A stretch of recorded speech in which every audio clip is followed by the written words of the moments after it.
Hello and welcome back to History Rewatch, the podcast. This is an in-depth study with your host, Thomas Dowdwell. Now, last week on social media, we released a post talking about our new and upcoming series, Censorship. And today, this is the start of that series about censorship, and we're going to start by looking at Nazi Germany.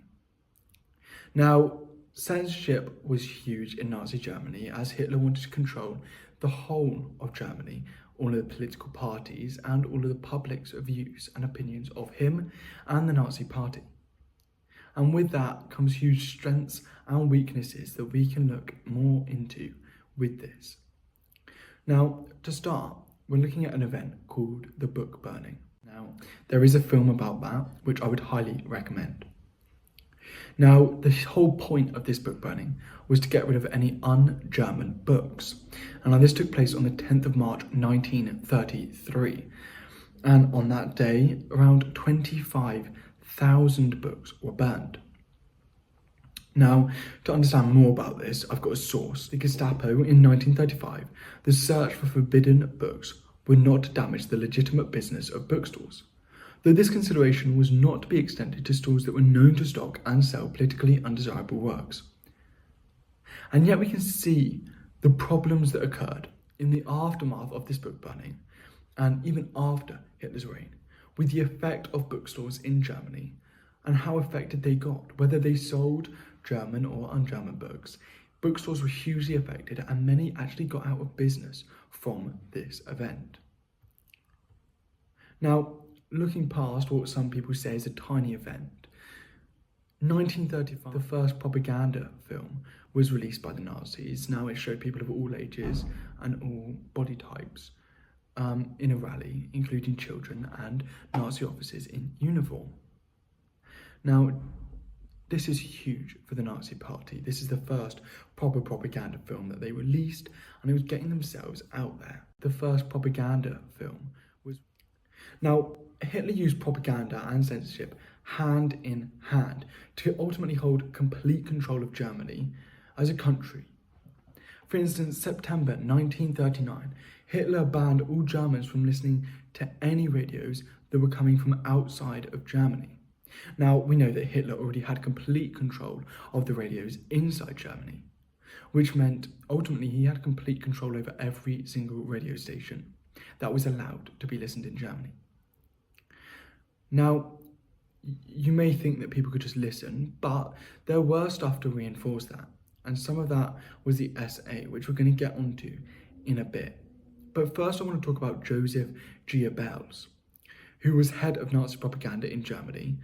And he took control of areas and basically put propaganda up anywhere. He knew how to do proper propaganda, which made views change of people. And that was his whole purpose, was to get people's views to change of the Nazis. Not only that, they also took control of the church. Now, this meant that any of the priests, the Catholic priests, they were arrested and sent to Dachau concentration camp. Now, the Gestapo. The Gestapo was a tool used by Hitler to listen in on the public and listen to what their views were about Hitler. Now, ultimately, the threat was that if anything bad was said about him, the SA would take them, arrest them, and that would be done. So the threat was real. However, there were just 300,000 Gestapo officers in the whole of Germany, which actually isn't that many. However, the threat was still real. The fact that somebody could be listening in on you is something pretty scary for anyone, and they don't want to be arrested in Germany. Now, this threat was held on until the end of Hitler's reign, which is an incredibly long time as well. And the sole purpose of this propaganda, or this censorship, the Gestapo censorship, was to ultimately make it so that they think that they do actually like him. Now, this can happen, and you lie so much about something that you do actually start to believe it. And what people were doing, where they were constantly having to say this good stuff about him, that it kind of got into their heads and they actually started thinking, which was exactly what Hitler wanted to do. And with all of this propaganda, the propaganda by Joseph Goebbels was shown to be perfect Germany, and its perfect Nazi party will make a perfect Germany. And all of this propaganda is made to show that the Nazis were a perfect tool for Germany, and that they were the perfect party to have control and have complete control.